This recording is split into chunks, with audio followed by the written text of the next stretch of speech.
Halika na. Ay! Uy! Bakit ganyan ang suot mo? Hindi ka makakilos na maayos na pa nagsayaw tayo. Hindi, yun na nga. May ano kasi, may lakad kami ni Patrick. Hindi ko Ano, emergency meeting ba? Ano? Hindi, di ba napapag-usapan natin yung yung stress? Isip ko, para mawala yung stress, ano na lang kami. Sasamahan namin si Chito dun sa military training nila. Nag-apply ka? Elsa, mag-a-apply pa lang. Pupunta kami ni Pitts doon sa CDC ba yun? CDC, sama ka? Ay, ayaw ko na mga ganyan. Ikaw, sigurado ka ba? Oo na, kaya ko yan. Ang dami mga artista, kayang-kaya ginagawa yan. Kung kaya ni Ding Dong, di kaya ko rin. Ikaw baka ma-stress ka lalo, ha? Nagbabawas ka nga ng trabaho, hindi ba? Ngayon, papagurin mo yung sarili mo. Hindi naman papagod. Ano lang to, papapawis lang ako. O bakit? Pinapawisan ka naman sa sayaw, ah. Oo, pero ibang pawis yun eh. Ito, pawis para sa bayan. Yan. Bahala ka. Basta ikaw, sumakit-sakit yung katawan mo, papawisan ka talaga sa akin. Kuya Robert! Kuya Robert, sige na! Atras na bante lang naman yung ituturo mo sa akin eh. Wait, baka matalakan ako ni Ma'am Elsa. Pero hindi ko naman sasabihin kay nanay eh. At saka sabi ni tatay, papayag naman daw si nanay. Sorry talaga. Tsaka hindi ako magaling magturo. O gusto mo hintayin mo na lang si Kuya Chito mo? Ayun. Eh di mas lalong hindi papayag yun. Sige na po, Kuya Robert. Dito lang naman tayo sa village, hindi tayo lalayo. Promise. Sige na, Kuya Robert, please. Sorry talaga, hindi eh. Ano, ready ka na? Sige, mag-seatbelt ka na.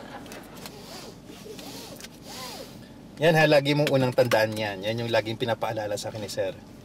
Okay. Tapos, titingnan mo yung gear. Dapat nasa P, as in Sandara. Sandara? Park! Tapos pag okay ng lahat, yan, start mo na. Start na. Yan, start na.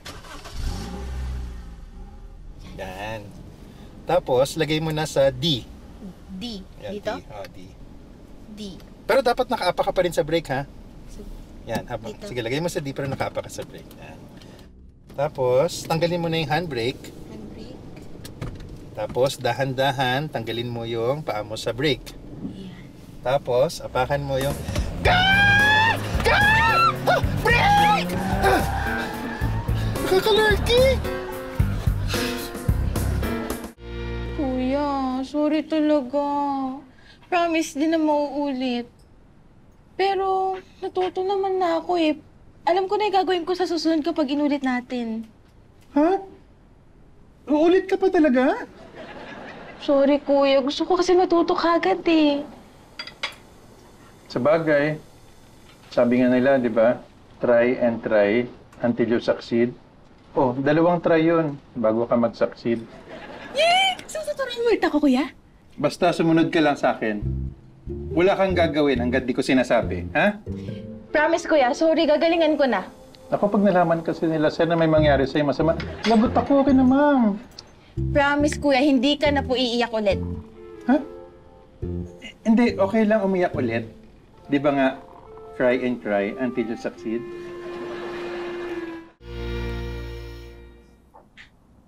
Ano? Ha? Kumusta yung unang araw? May rap? Hindi. Nagulat nga ako, ganun lang pala kadali yung mga training na yun. Na-relax ka naman. Oo, na-relax ako. Alam mo, yung mga ganyang training na military, parang yan yung mga nagpaparelax talaga sa akin eh. Talaga lang, ha? Oy nga pala, sabi ni Clarissa, tayo na rin bahalang magdesisyon kung anong gusto natin gawin doon sa party niya. Doon sa debo nga. Ewan ko sa batang yan, hindi naman makapag-desisyon. Basta ang sabi, kung magkakasama naman tayong lahat, okay na sa kanya yun. Basta't magkakasama lang. Ano ba? Tingin mo? Tawagan ko na yung mag-organize ng party.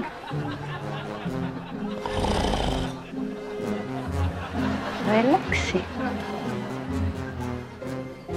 Baby, alam mo ba kung nasaan si Robert? Kanina ko pa tinatawagan, hindi sumasagot eh.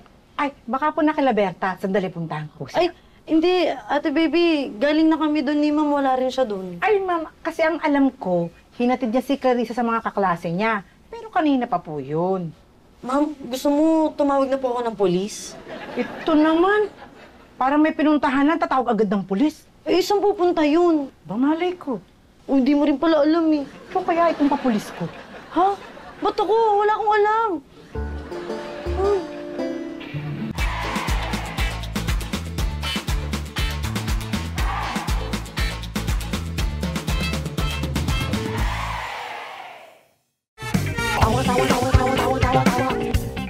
You love